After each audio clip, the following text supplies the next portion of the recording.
Waheguru Ji Ka Khalsa, Waheguru Ji Ki Fateh. Welcome to this segment of Khoj Gurbani's a-sabad-a-day.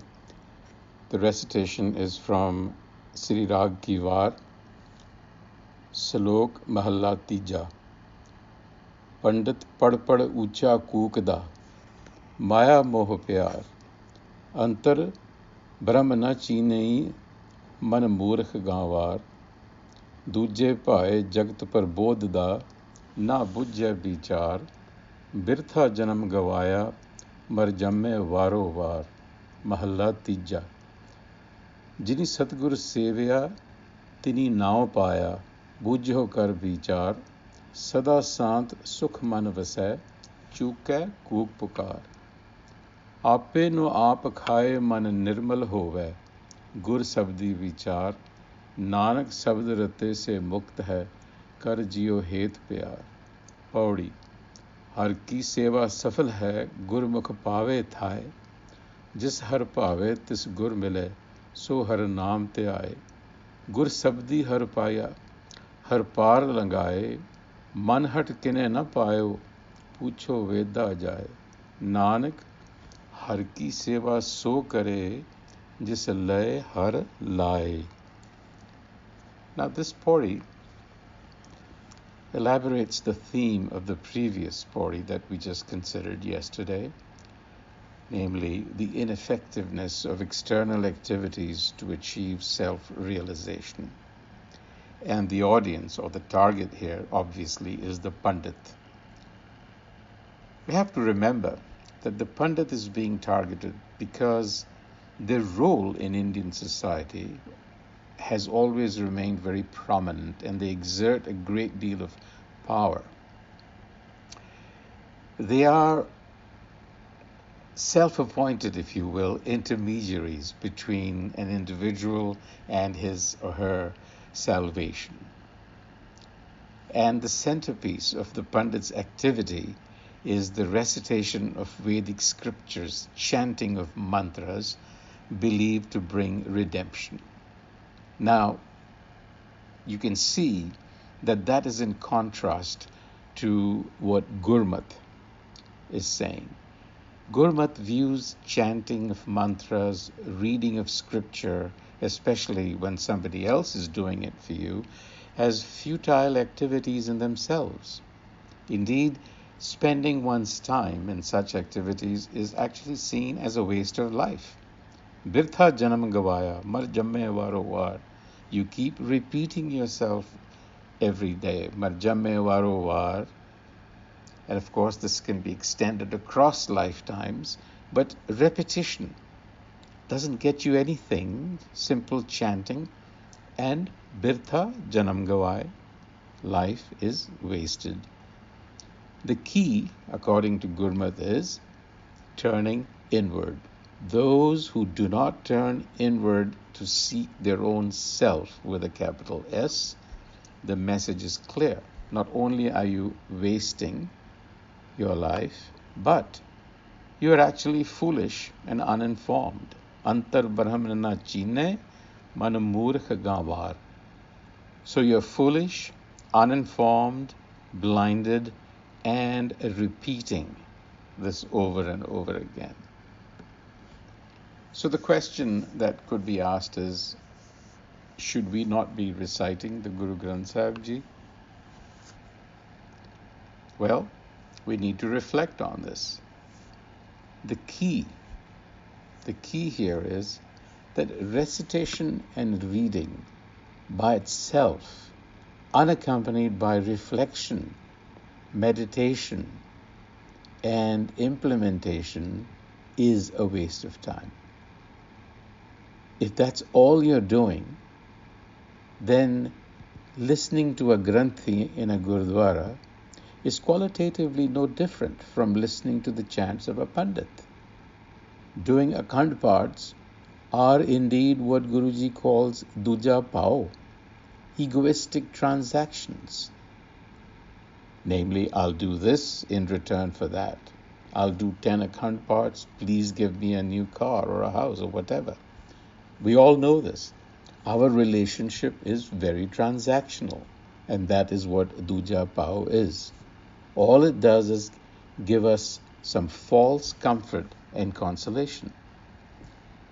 And so Gurbani's repeated emphasis on Shabad Vichar requires that the message is not only recited and received, but reflected upon and then implemented in our lives. Nanak Shabad Ratte se Mukta hai, Harjiyo Het Pyar. Devotion, dedication to the self within. And actually, anyone who has paid attention to the message of Gurbani will realize early on that Gurbani is actually instructing you to read its words as the key to the word, Shabad, the Logos that is embedded deep within us. The words that we read on a printed page of the Guru Granth Sahib Ji are actually the bridge to the word within, to the knowledge within. It's the key.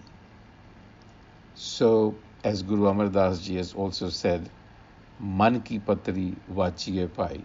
Read the scripture of the mind. The mind is the book that has to be read. In other words, the Gur, this knowledge, is inherent in you. The Guru Granth Sahib Ji, his Gurudev, will show you how to, the key. So moving inward implies getting in touch with yourself. Now this might come as a surprise, but the fact is that ordinarily we are not at all in touch with our true feelings and emotions. Recall in our previous discussion we had talked about ego consciousness being the conditioned layer of the mind, which has its own utility because it has to do things over and over again just to survive, but that it blocks us from our authentic self. So we have to get past that. It prevents you from really getting in touch with yourself. Now, the Guru Granth Sahib Ji is not a codified manual. It's not a text where you can go and just read and say, okay, do A, B, C, D. It's meant to empower the individual. It's presented in a way that has to be revealed over a process of time. So Guruji, you have to remember, is empowering each one of us to live in the world in a soulful way, in an inspired way, in a passionate way, above the pettiness of the daily rat race. That's the life of a Gurmukh. So how does one actually go about doing this? And here, I'll be bold enough to suggest that there is a step-by-step process that might seem to work. This is called apprenticing oneself to the Guru, and it is a process, a journey, and that is really the destination. So what does it entail? The suggestion is that each one of us finds the time to recite Gurbani every day. This is your basic nourishment. The ears will hear the words that the tongue reads out. Over time, you will find that you can literally taste the words, much like you can taste food. This is the sing-along with the Guru, and this is the emotional nurturing that happens. But don't stop there. Meditate on what has been read.